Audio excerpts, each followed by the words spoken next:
Hello friends, welcome to PCM coaching centre. आज के video में हम बताने वाले हैं सातत्य तथा अवकलनीयता से प्रश्नावली 5.8 को रोले का प्रमेय। दोस्तों, अगले वीडियो में बहुत ज़्यादा कमेंट आ गया था कि भैया रोले का प्रमेय क्या है, कैसे सवाल इस पर आता है और कैसे इसको लगाते हैं। तो दोस्तों, घबराने की ज़रूरत नहीं।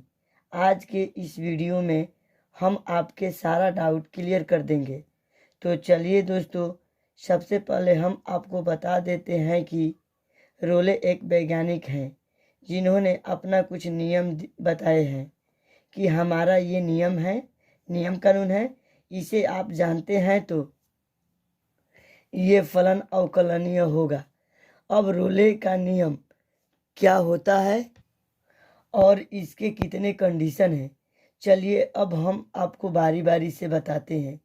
देखिए, उन्होंने ये 3 नियम साफ साफ बता दिया था कि ये पहला, फलन ए बी पर बहुपदीय होगी तब ये संतत होगा। ठीक है दोस्तों।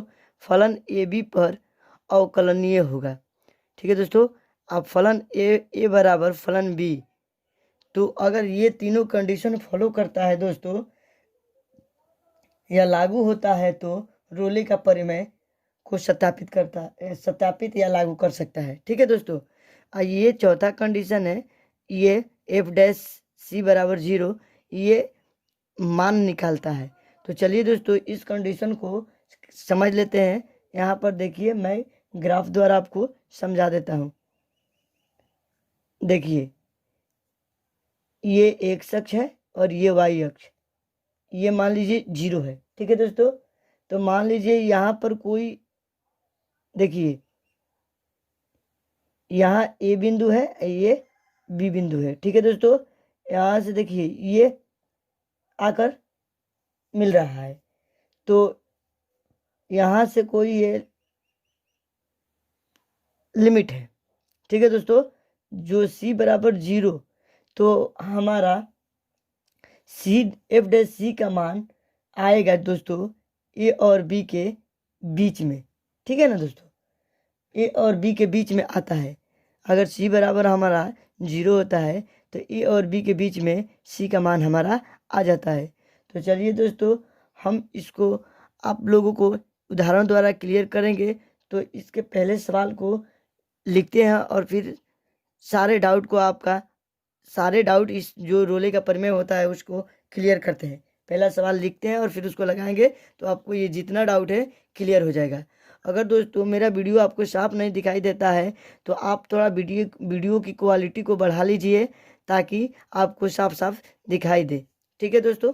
चलिए देखिए दोस्तों, क्वेश्चन नंबर 1, फलन एफ एक्स बराबर X square plus 2x minus 8 X belongs to -4 2 के लिए रोले के प्रमेय को सत्यापित कीजिए।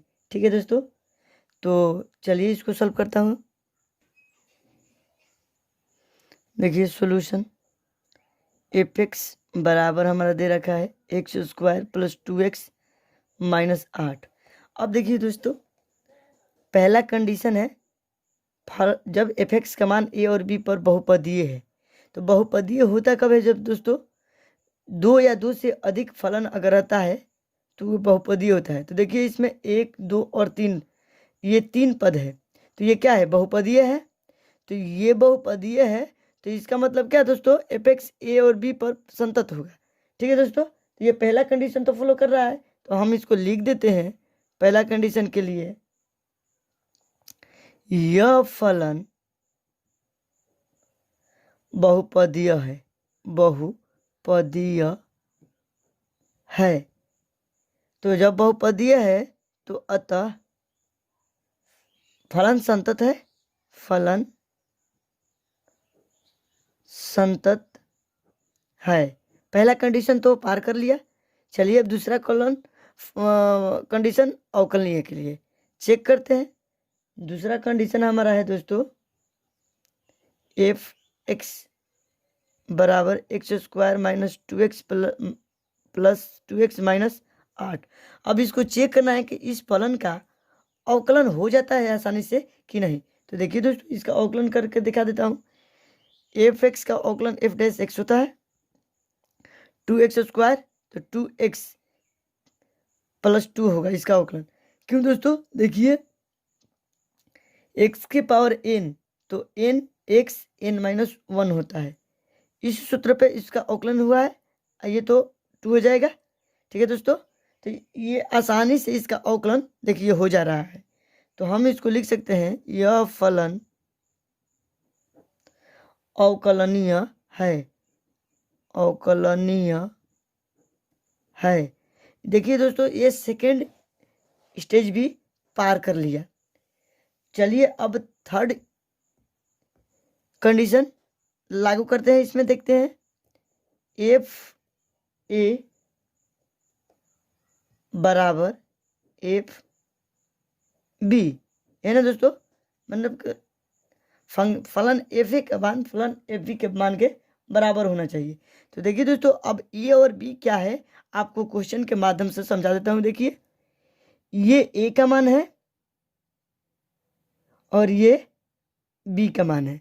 ठीक है दोस्तों, ये ए का मान है और ये बी का मान है। ठीक है ना। तो यहाँ पर हम f-4 का मान निकालते हैं, तो हमारा हो जाएगा। देखिए दोस्तों, कितना लोग गलती कर देते हैं, एफ डैश एक्स में इसका मान रख के और हल कर देते हैं, तो ऐसा करने से गलती हो जाएगा। ठीक है ना दोस्तों, इसका मान इसमें डालकर एफ एक्स में डालकर निकालना होता है। चलिए, -4 का स्क्वायर प्लस 2 इंटू -4 -8। ठीक है दोस्तों, ये 4 का 16 हो गया, ये प्लस माइनस -4 दूनी 8 -8। अब देखिए दोस्तों, 16 -8 8 16 माइनस माइनस प्लस, लेकिन चिन्ह माइनस का, तो ये 16 बराबर 0। ठीक है दोस्तों, ये आ गया। अब देखिए f2 का मान निकालते हैं। ये 2² प्लस 2 इंटू 2 -8, 2 दूनी का 4 प्लस 2 दूनी का 4 -8, ये 4 4 8 -8 बराबर 0। तो देखिए दोस्तों, f-4 बराबर f2, मतलब एफ ए एफ बी का मान बराबर हो गया। ठीक है दोस्तों, तो देखिए, ये अगर हम इसका उच्चतम मान 0, ये कितना का मान आया है, 0 आया है, 0 आ गया। चलिए, इसको तभी बराबर है 0 पर। तो अब देखिए दोस्तों, चौथा कंडीशन अब फॉलो करते हैं। चौथा कंडीशन मान निकालते हैं। तो चौथा कंडीशन हमारा, पहले इसका फलन लिख लेते हैं, एफ एक्स बराबर x² प्लस 2x -8। तो हमारा एफ डैश एक्स निकालना होता है।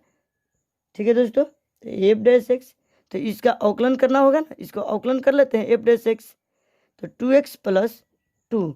अब हम दोस्तों एफ डैश सी का मान निकालेंगे। और सी का मान कैसे निकलता है दोस्तों, एफ डैश सी का मान देखिए, अब यहाँ पर x की जगह पर हम c रखेंगे। ठीक है दोस्तों, तो 2c + 2, ऐसा किया। यहाँ पर एफ डैश सी बराबर 0 उच्चतम मान ले लेते हैं दोस्तों। तो एफ डैश सी बराबर ये हो जाएगा 2c + 2। ठीक है, अब देखिए, अब एफ डैश सी का मान यहाँ से 0 रख लेते हैं, बराबर ये दोनों में है तो कॉमन ले लेते हैं, तो c + 1 हो जाएगा। ठीक है दोस्तों, ये गुना में तो इधर लाएंगे तो डिवाइड में हो जाएगा, भागा में तो ये तो 0 हो जाएगा। तो हमारा c + 1 बराबर 0, यानी c बराबर -1। ठीक है दोस्तों, तो ये c का मान, ये चौथा कंडीशन हमारा पूरा कर लिया। ये चौथा कंडीशन कब पूरा करता है दोस्तों, चौथा कंडीशन ए और बी के बीच में सी का मान आता है। मैंने आपको एक ग्राफ द्वारा आपको दिखाया था स्टार्टिंग में। ये कोई वक्र है ए और बी, जो ये वक्र है। ठीक है दोस्तों, ये वक्र एफ एक्स का मान देता है, फलन एफ एक्स का। यहाँ पर कोई लिमिट, यहाँ c बराबर 0 अधिकतम मान रखते हैं दोस्तों, तो यहाँ a अब b ये है, तो यहाँ c का अब 0 रखते हैं तो a और b के बीच में c का मान आता है ना दोस्तों। तो हमारा दो बिंदु a और b कितना दे रखा है, देखिए -4 और 2 दे रखा है। तो इसके बीच में देखिए दोस्तों, इसके बीच में हमारा -1 आता है कि नहीं आता है ना दोस्तों। तो इस तरह मैंने पहला क्वेश्चन को आसानी से लगा दिया जो रोले के प्रमेय को सिद्ध करता है। तो ठीक है दोस्तों, इसको लिख सकते हैं, अतः रोले के प्रमेय सिद्ध होता है। तो चलिए दोस्तों, अब क्वेश्चन नंबर 2 को लगाते हैं और फिर इसको समझाने की कोशिश करते हैं। जांच कीजिए कि प्रश्न 2 है, जांच कीजिए कि क्या रोले का प्रमेय निम्न फलनों में से किन किन पर लागू होता है। इन उदाहरणों से क्या आप रोले के प्रमेय के विलोम के बारे में कुछ कह सकते हैं। ये फलन दिया है, ठीक है दोस्तों, इसमें 3 प्रश्न दिया है। ये पहला प्रश्न है, f(x) बराबर x के लिए x बिलोंग्स टू 5,9, ठीक है दोस्तों, 5 से 9 तक के बीच में। तो चलिए दोस्तों, इसको देखिए, सॉल्व करके दिखाता हूँ सॉल्यूशन। f(x) बराबर हमारा x दिया है, तो ये दोस्तों देखिए ये क्या बहुपदीय फलन है। तो देखिए दोस्तों, इसमें एक पद दिया है, तो ये इससे क्या क्लियर होता है कि बहुपदीय फलन कब होता है, जब दो या दो से अधिक पद हो। तो ये तो एक पद है, तो ये क्या होगा, जब बहुपदीय नहीं है तो ये संतत भी नहीं होगा। तो अतः लिख सकते हैं इसको संतत नहीं है। क्यों दोस्तों, क्योंकि यह बहुपदीय नहीं है। तो जब संतत नहीं है तो ये रोले का प्रमेय को सत्यापित नहीं करेगा, क्योंकि पहला ही कंडीशन ये इसने पार नहीं किया, क्या दोस्तों। तो चलिए इसको लिख देता हूं कि यह रोले का प्रमेय सत्यापित नहीं करेगा, ठीक है दोस्तों।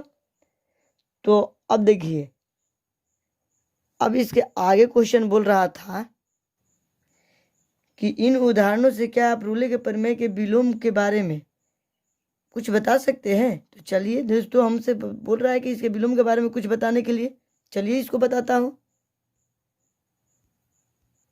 अगर दोस्तों f(x) को अगर अवकलन करते हैं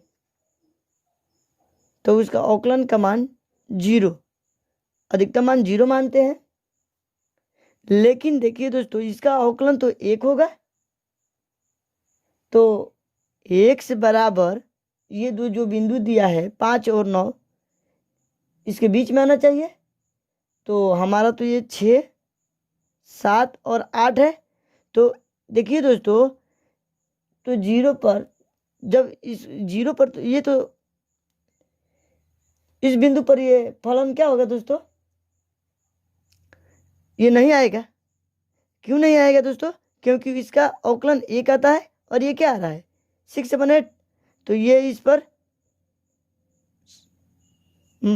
अधिकतम मान नहीं आएगा, ये अधिकतम मान नहीं होगा। तो हम साफ कह सकते हैं कि विलोम भी सत्य नहीं होगा, ठीक है दोस्तों, इस मान के लिए। तो विलोम सत्य नहीं होगा, ठीक है दोस्तों। अब चलिए दूसरा कंडीशन हम देखते हैं, दूसरा सब प्रश्न, f(x) बराबर x के लिए x बिलोंग्स टू -2 से 2 तक, ठीक है दोस्तों। चलिए सॉल्व, f(x) बराबर x दे दिया है। तो देखिए दोस्तों, हमको तो ये नहीं लगता है कि बहुपदीय है फलन। पहला कंडीशन तो ये पार ही नहीं कर रहा है रोले का, क्योंकि पहला ये बहुपदीय होना चाहिए तब ये संतत होगा। तो ये तो बहुपदीय है ही नहीं, तो ये संतत नहीं है। तो लिख देते हैं संतत नहीं है। जब ये संतत नहीं है तो यह रोले का प्रमेय को सत्यापित नहीं करेगा। तो लिखते हैं यह रोले का प्रमेय को सत्यापित नहीं करेगा।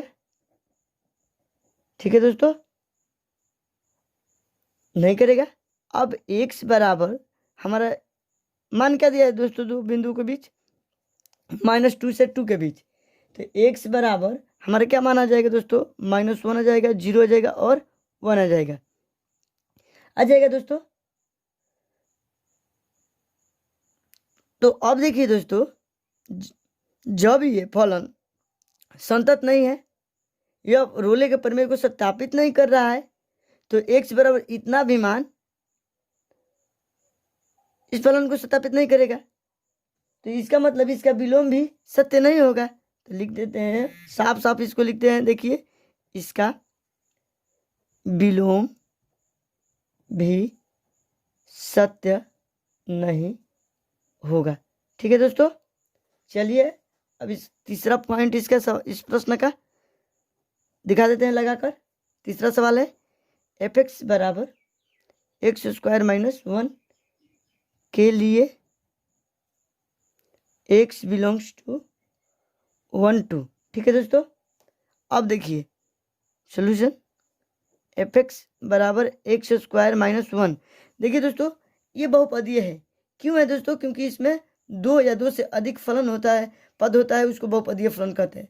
तो इसमें 2 पद है, तो ये क्या है, बहुपदीय है। तो बहुपदीय है, तो इसका मतलब क्या हुआ, इसका पहला कंडीशन संतत है, संतत है। पहला कंडीशन तो पार कर लिया। दूसरा कंडीशन अब हम देखते हैं दोस्तों। दूसरा कंडीशन हमारा इसका अवकलन ज्ञात करना होता है। तो f(x) बराबर दिया है x² - 1, अवकलनीय रोले के प्रमेय में दूसरा कंडीशन अवकलनीय होना चाहिए। तो इसको देखिए f(x) बराबर 2x, ये तो अवकलनीय भी हो गया दोस्तों। तो हम लिख सकते हैं अवकलनीय भी है। ये तो दूसरा कंडीशन पार कर लिया। ठीक है दोस्तों, अब इसका तीसरा कंडीशन देखते हैं। तीसरा कंडीशन होता है हमारा fa बराबर fb। ठीक है दोस्तों, बराबर, तो चलिए अब fa और fb का मान a और b कहा है 5 और 9, यह है ना दोस्तों। तो हम इसमें 5 और 9 नहीं है दोस्तों, इसमें 1 और 2 है। तो यहाँ पर मैं इसका तीसरा कंडीशन इसके बाद दिखा देता हूँ दोस्तों। देखिए ए का मान क्या है, 1 है, ये a है, तो हम इसको इसमें डालते हैं। ठीक है दोस्तों, ये नहीं कि इसमें डालेंगे तो गलत हो जाएगा, हम f(x) के मान में डालते हैं। तो 1 का स्क्वायर - 1 बराबर ये क्या हो जाएगा, 0। f(1) का मान क्या है, 0। f(2) का मान देखते हैं, 2 का स्क्वायर - 1 बराबर 2 दूनी के 4, 4 में से क्या जाएगा तो 3 बचेगा। तो देखिए दोस्तों f(1) = नॉट f(2), मतलब कि क्या, f(1) का मान f(2) के बराबर नहीं है, तो यह रोले के प्रमेय को सत्यापित नहीं करेगा दोस्तों, क्योंकि ये तीसरा कंडीशन फॉलो नहीं कर रहा है। यहाँ लिखेंगे यह रोले के प्रमेय को सत्यापित नहीं करेगा, नहीं करेगा। ठीक है दोस्तों, तो दोस्तों मैंने सारे क्वेश्चन पहला और दूसरा को लगा दिया। आप लोग इसको कॉपी में नोट कर ले या स्क्रीनशॉट ले ले। नहीं समझ में आ रहा है तो कमेंट करें। अगर मेरी वीडियो आपको पसंद आ रहा है दोस्तों, तो लाइक शेयर सब्सक्राइब करें और अंत में बेल आइकन को प्रेस कर दें, ताकि जब भी मैं लेटेस्ट वीडियो बनाऊं तो सबसे पहले आपको मिले। तो आज क्लास में इतना ही फ्रेंड्स, जय हिंद।